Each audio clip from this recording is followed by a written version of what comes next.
سر میں نے یہ سوال پوچھنا ہے کہ جو سورہ مائدہ میں حضرت عیسیٰ صلی اللہ علیہ وسلم نے جو دعا کی تھی کرسچنز کے لیے کہ بے شک تو معاف کرنے والا ہے، سر یہ کرسچن وہ مخاطبین تھے جو کہ کافر تھے جو پروفٹ محمد کے دور میں کرسچنز کی بات ہو رہی تھی یا پھر اس کے بعد؟ کیونکہ میں نے یہ دلیل پیش کرنی تھی، کیا ہم کافر کے لیے مطلب سوری نان مسلمس کے لیے کیا مغفرت کی دعا کر سکتے ہیں؟ کیا یہ دلیل کریکٹ ہے کہ عیسیٰ علیہ السلام نے جو کرسچنز کے لیے دعا کی تھی؟ کہیں یہ بتا دیں۔ یہ واقعہ قیامت کا بیان ہو رہا ہے۔ سورہ مائدہ کے آخر میں اللہ تعالیٰ نے بتایا ہے کہ قیامت میں ہم پیغمبروں سے ان کی امتوں کے بارے میں پوچھیں گے۔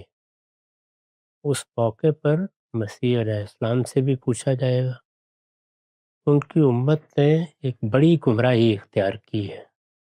قرآن مجید میں ضالین کا لفظ ان کے لیے استعمال کیا گیا ہے۔ ہم سورہ فاتحہ میں بھی جب ضالین کا لفظ استعمال کرتے ہیں تو ہر شخص جانتا ہے کہ اس سے کون مراد ہے۔ اتنی بڑی گمراہی اختیار کرنے کے بعد ان کا مقدمہ بھی بڑی غیر معمولی اہمیت اختیار کر لیتا ہے۔ اس موقع پر سیدنا مسیح سے اللہ تعالیٰ جو سوال کریں گے اس کے جواب میں وہ بات کہی جائے گی جس کا آپ نے حوالہ دیا ہے۔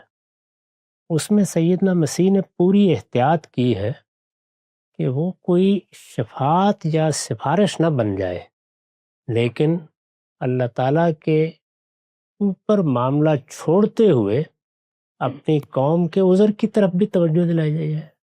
اس لحاظ سے وہ بڑا بلیغ جملہ ہے۔ یہی طریقہ ہمیں بھی اختیار کرنا چاہیے۔ اس میں کوئی حرج نہیں ہے کہ آپ دوسروں کے معاملے میں کوئی بات اللہ تعالیٰ کی بارگاہ میں عرض کریں، لیکن احتیاط سے عرض کریں۔ مثال کے طور پر آپ کسی سے دوستی ہے، تعلق ہے، بعض اوقات والدین گمراہ ہوتے ہیں، بہت سے احوال لوگوں کو پیش آتے ہیں، تو یہی درخواست کرنی چاہیے کہ مالک اگر تو اپنے ان عاجز بندوں کا کوئی عذر قبول کر لے تو کون تیرا ہاتھ پکڑ سکتا ہے؟ تو انہوں نے بھی یہی بات کہی ہے۔ تو اس لیے دعا کرنے میں حرج نہیں ہے۔ دعا کس طرح کرنی چاہیے، یعنی وہ کوئی باقاعدہ سفارش نہ بن جائے، اس سے اجتناب کرنا چاہیے۔